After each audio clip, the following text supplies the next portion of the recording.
All right, we're going to continue talking about waves. So we're going to start talking about some properties of waves. Eventually we're going to, so sound waves and light waves are two very specific types of waves that we study very, very much. But before we get there, we need to understand some things about waves in general. A medium is a physical environment through which a disturbance can travel. So the medium through which, if you were standing in a room with me, you would hear my voice, would be air. Because you're hearing this through a recording, some different things go in between. But how my voice is getting to your ear is through the medium of air. A mechanical wave is a wave that requires a medium through which to travel. So sound is very much a mechanical wave. Sound cannot travel in a vacuum. However, electromagnetic waves can travel in a vacuum, which is obviously how they get here from the sun. So in pre-calculus, you talk a lot about sine functions. Sine waves describe particles vibrating with simple harmonic motion. So sine waves are a great mathematical tool for studying waves and vibrations. So in order to continue studying sine waves, we first have to define a couple of different types of waves. Now, hopefully at some point in your schooling career, you have talked about transverse and longitudinal waves. A transverse wave is an secondary wave in an earthquake, and a longitudinal wave is a primary wave in an earthquake. So those are two times that you would study these types of waves. A longitudinal wave, for example, would be a sound wave. Sound waves are longitudinal waves. Transverse waves are electromagnetic waves, or a rope vibrating up and down. A longitudinal wave, a lot of times you use springs to demonstrate it, and you will have your spring particles close together, kind of vibrating back and forth like this. And when it compresses, so it's vibrating parallelly to the direction of travel. So in a transverse wave, your particles vibrate up and down, but your wave is traveling left to right.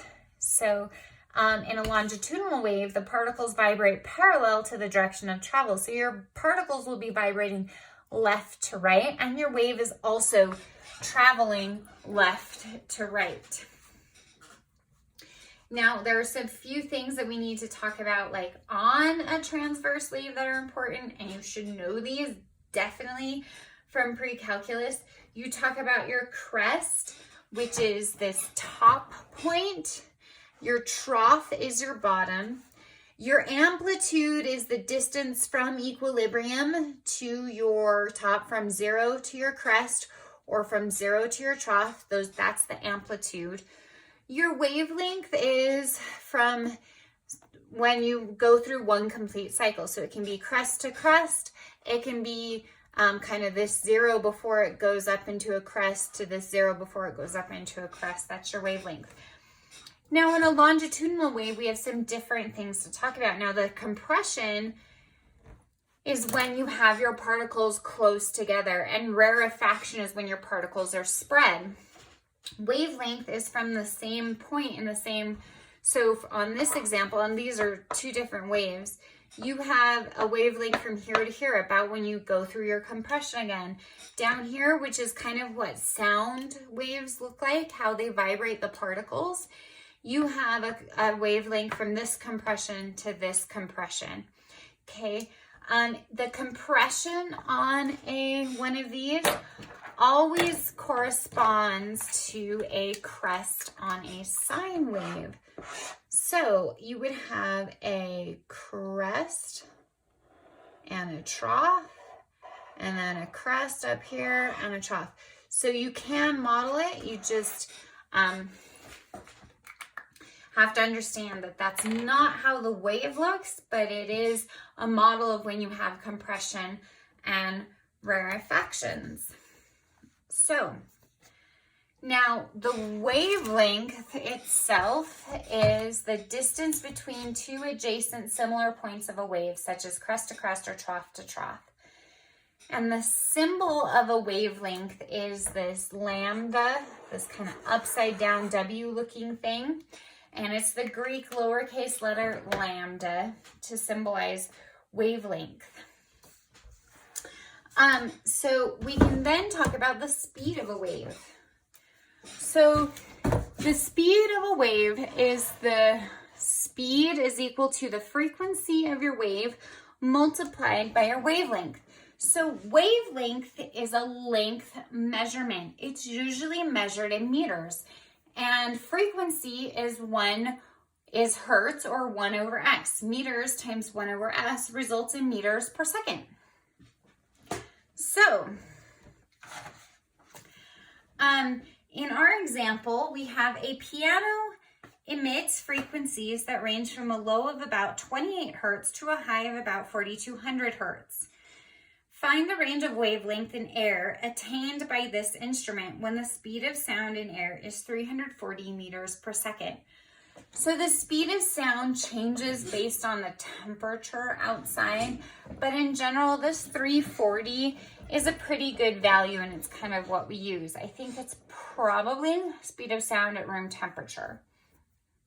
Anyway, so we're going to use our equation where our speed is equal to our frequency times our wavelength, which in turn tells us that our wavelength is equal to our speed divided by our frequency. So our low wavelength is going to be 28 hertz, 340 meters per second, divided by 28 hertz.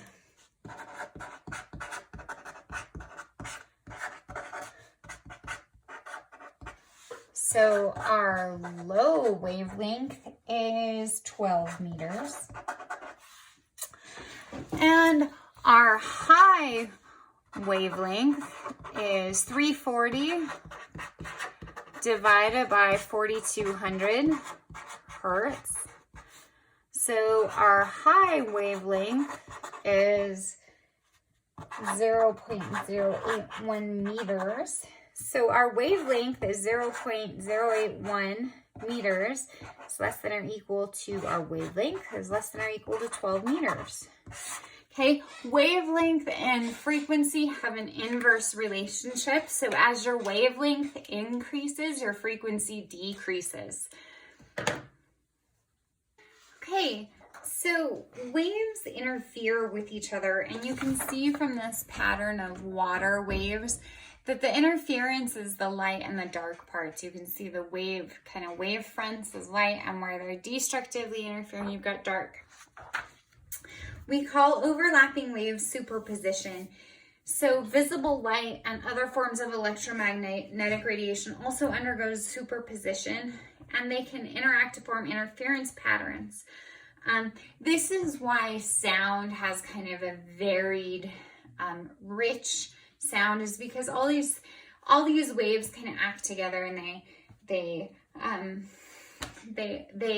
superimpose, they interfere with each other constructively and destructively.